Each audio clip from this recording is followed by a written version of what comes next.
When life gets unpredictable, preparation matters.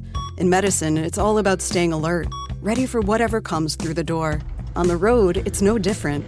That's why Volvo designs vehicles to help anticipate risk, reduce harm, and protect lives. The Volvo XC90's advanced safety systems inspire confident decisions wherever the road takes you. The Volvo XC90, for life. Proud sponsor of the Pit Podcast. Learn more at volvocars.ca/safety.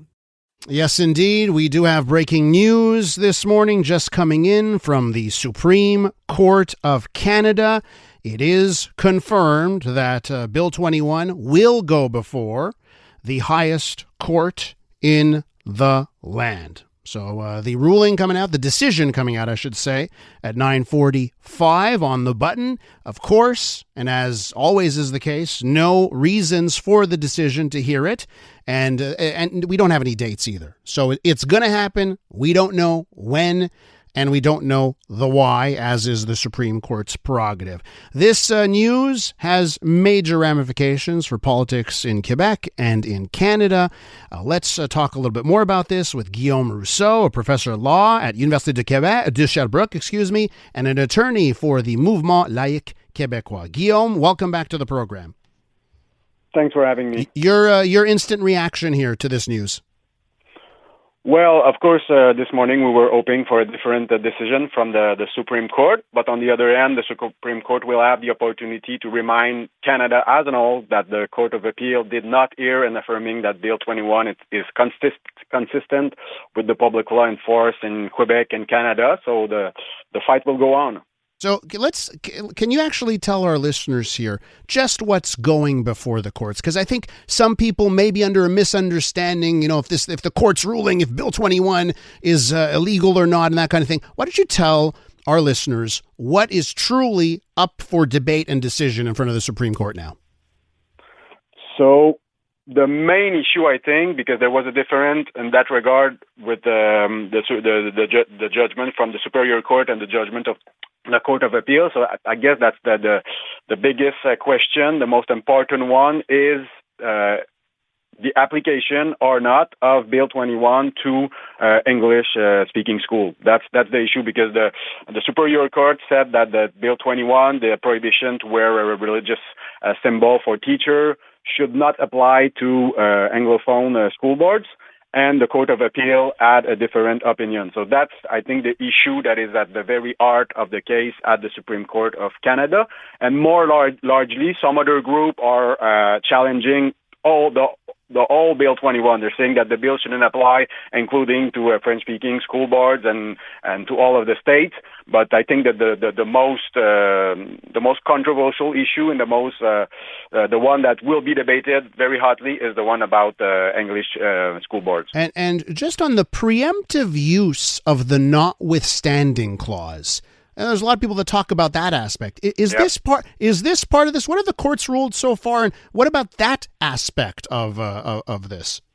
Yeah, both the Superior Court and the Court of Appeal decided that was perfectly legal, and that's according to a ruling from the Supreme Court of Canada from the end of the 80s in the Ford case. So that's to me, it's pretty clear that the preventive use of the notwithstanding clause is perfectly legal. It is since the end of the 80s. So maybe this will be brought up to the Supreme Court by the Fédération Autonome de l'Enseignement, a union of teachers. But this, to me, is pretty sure that we're gonna win this part of the challenge. So let me ask you about timing. Right? They say in life, timing is everything. And I think we had been awaiting this ruling for a significant amount of time. I've heard people accuse the Supreme Court of dragging their feet on this one. Do you have any sense of that? Maybe is politics swaying here? What do you think about the timing and how all of this is played out?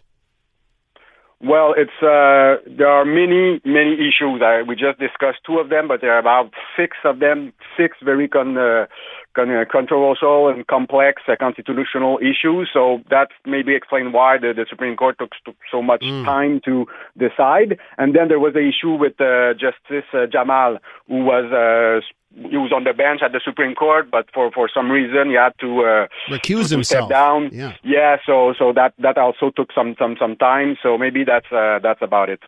So Guillaume, I guess now there has to be a preparation to present the case to the Supreme Court in Canada. From your perspective and your side of this debate, what do you think that preparation will entail for the parties that will argue in front of the court?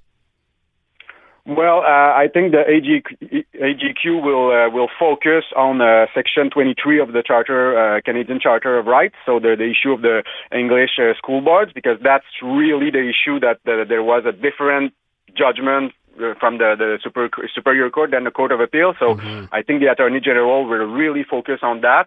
And for us at the Mouvement Laïque Quebecois, our point is that the use of the notwithstanding clause is valid, but even if there was no use of the notwithstanding clause, Bill 21 would still be valid, because in a case called Mouvement Laïque Quebecois v. City of Saguenay, the Supreme Court of Canada decided that there is such a thing as a duty to be neutral for all representative of the state.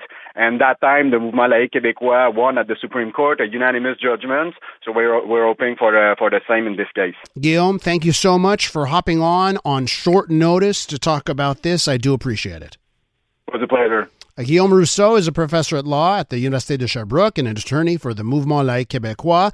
And to Guillaume's point about really the crux, where the courts had differed over the various levels, the English Montreal School Board and their challenge about how this applies to English schools. Well, ladies and gentlemen, at the end of this program, keep it locked to CJD, because you will be hearing from Joe Ortona. We will get his reaction on the ruling.